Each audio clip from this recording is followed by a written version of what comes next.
voice of Indonesia.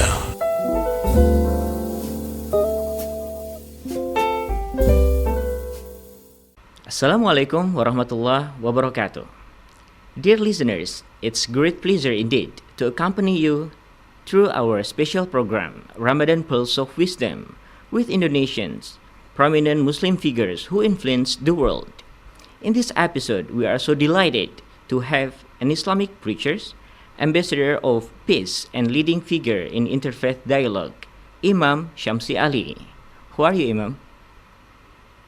Alhamdulillah. Assalamualaikum warahmatullahi wabarakatuh. How is New York today, sir? Alhamdulillah. Thank Allah subhanahu wa ta'ala. Thank you for your valuable time with Voice of Indonesia, Radio Republik Indonesia. Sure, anytime. Imam Shamsi Ali, you become a prominent Muslim figure, an ambassador for peace, and won a number of prestigious international awards such as ICLI, Interfaith Award, Alice Allen Medals of Honor, and many other awards that emphasize your work in bridging dialogue between religions.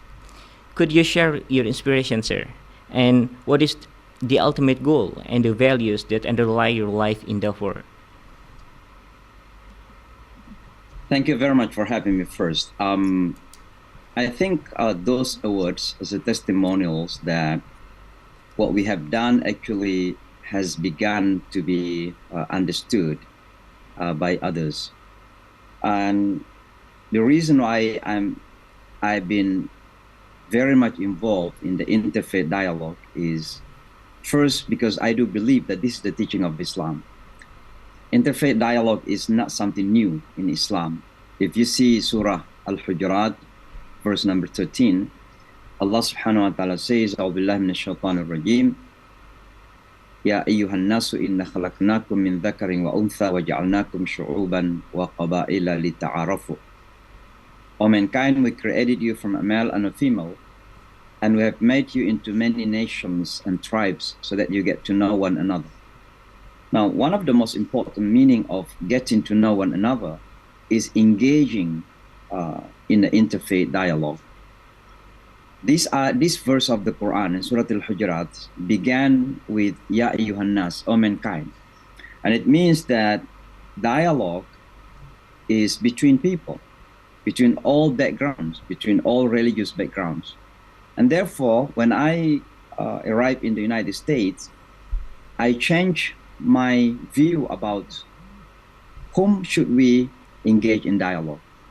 When I was in Indonesia or Pakistan or Saudi Arabia, my understanding of dialogue is between, or ta'aruf is between the Muslims, between Indonesians and Egyptians, between Indonesian and Saudis and others. And the moment I landed in the United States, that notion, that understanding completely changed. Why? Because my neighbors were non-Muslims. I had Jews, Christians, Hindus, Buddhists around me. And how should I engage them? The best way is to engage in dialogue. So when the 9/11 tragic event happened in 2001 in the United States, Islam was deeply misunderstood. Islam was considered the source of terrorism. Islam was a source of evil. Islam is a violent religion. It's dangerous teaching. And the best way to change is through dialogue, through engaging them, that what you think about Islam is not necessarily right. If you wanted to know Islam, listen to me, look at me, how I say and how I do. My words and my actions matter. And the best way to convey our words and action is through dialogue. And so throughout of the years from 2001 until today, I am still engaging our friends, non-Muslims around us in dialogue. You know, sometimes it's pity, it's bitter, it's difficult, particularly these days when we are witnessing what's happening in Gaza. It's not easy for us to engage in dialogue with the Jewish people, and particularly those who are supporting Israel. And I know that almost 90% or even more than 90% Jewish people support Israel, as we Muslims support Palestinians. Now, how should we then engage in dialogue while we have this fundamental difference? The motto that we have is that we agree to disagree without being disagreeable. And it means then sometimes we must disagree. For me, when I come to Palestinian, I have to support Palestine. I have to defend my brothers and sisters in Gaza. But the Jewish people, they tend to defend what they call brothers and sisters in Israel. Now, how should we then engage in dialogue while we are having that fundamental difference? We say we may have differences on this particular issue, but there are some other issues that we may engage in dialogue. For example, that the Jewish people are facing tremendous challenge in America because there is what was so-called white supremacy. White supremacy actually is the descendants of Hitler, those who are anti-Jewish. So Islamophobia is very high in the United States. In the meantime, we Muslim community are also facing a tremendous challenge in terms of Islamophobia. So both communities are facing tremendous challenge, Islamophobia and anti-Semitism. So we disagree about Palestine and Israel, but we agree that we are facing same enemies in the United States of America. So despite of the differences that we have something in common that we can work together, and that is fighting Islamophobia and anti-Semitism together. So this is the ground that we are using to continue engaging our partners around Christians, Jews, Muslims, Hindus, and also Jewish, in order to build a better world, a better city in New York, a better country, America, and a better world for everyone to live. Yeah. Imam Shamsi Ali, the world is currently entering a post-truth age, one of which is marked by the rise of hoaxes and relative truth.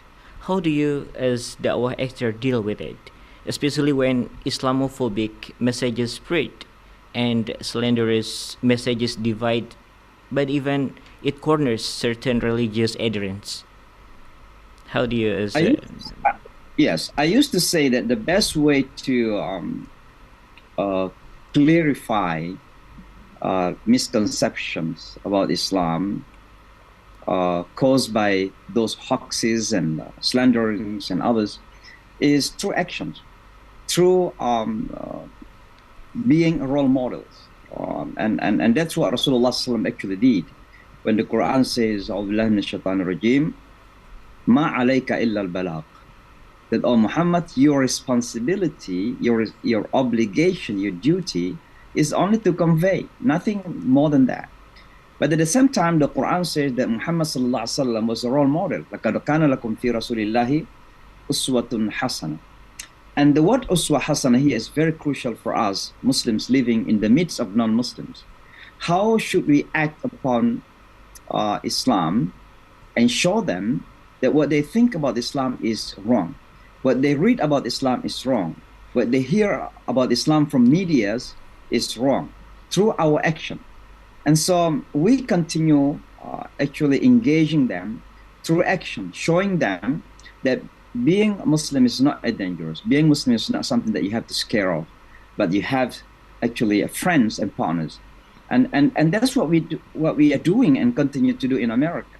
After 9/11 tragedy in 2001 in the United States, the terror attack, it's not easy for us. Islam is completely upside down by the enemies. They wanted to say that Islam is a source of evil. Islam is a source of terrorism. Islam is they call it a dangerous ideology. But alhamdulillah, as we are engaging them in dialogue, we are engaging them in friendship, working together for common good, they change their minds. How many non-Muslims that they came to us angrily, expressing their anger, but after learning Islam, alhamdulillah, they changed completely. I still remember, and I mentioned this many times before, how after the 9/11, I opened a special class at the Islamic Cultural Center called Islamic Forum for Non-Muslims. And there were a lot of non-Muslims came to learn Islam. One of the examples that I used to mention is one guy who came to our class, and he said nothing but cursing. He cursed Islam. He cursed the Prophet Muhammad sallallahu alaihi wasallam. And I was so upset, but I was resisting myself to say any words. So I was quiet. So after finishing, I came and closer to him, and I extended my hand, shook hand with him, and he left. The following week he came again. I thought he was coming again to curse, but he came and sat down in my class. And I asked him, why you are coming? And he said, because for the last few days I could not sleep. So I asked him why. He said, because last week I came with all this negative thing in my mind and bad words about your prophet, about your religion, and you are still smile and shook hand with me. That actually changed his mind. And he studied Islam, alhamdulillah, by the grace of Allah subhanahu wa ta'ala, with his guidance, he became a Muslim after learning Islam 7 months. So this is just one example that how, we can change the minds of the people through action and through engagement. And that's what we do as a da'i, as ustad, as imam here in the United States of America. MashaAllah, tabarakallah. Imam Shamsi Ali, we have reached to the last segments of Ramadan Pearls of Wisdom. Last words for our viewers and listeners from Imam Shamsi Ali, please. I just want to remind myself that Ramadan is truly the month of blessings, a month of barakah, a month of favors, a month of ni'mah, a month of hidayah. So utilize it, use your time as much as you can to be closer to Allah subhanahu wa ta'ala. At-taqarrub ila Allah azza wa jal. Wa idha sa'alaka ibadi anni fa inni qareeb. This ayah is in between the ayat of fasting, because Allah wanted to remind us that He's very close to us in the month of Ramadan. So become closer to Allah subhanahu wa ta'ala and do as much as we can al-ibadat, from fasting to qiyamul layl to recitation of the Holy Quran, dua. And one thing, don't forget to make dua for your brothers and sisters in Palestine. May Allah subhanahu wa ta'ala make easy for them. May Allah subhanahu wa ta'ala grant them hurriyah, grant them freedom. May Allah subhanahu wa ta'ala give them their basic right to be free people, as we Indonesians are free, alhamdulillah, inshallah ta'ala.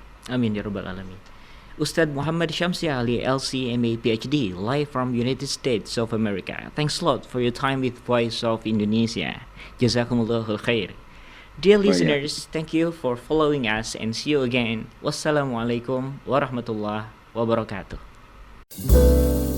Voice of Indonesia.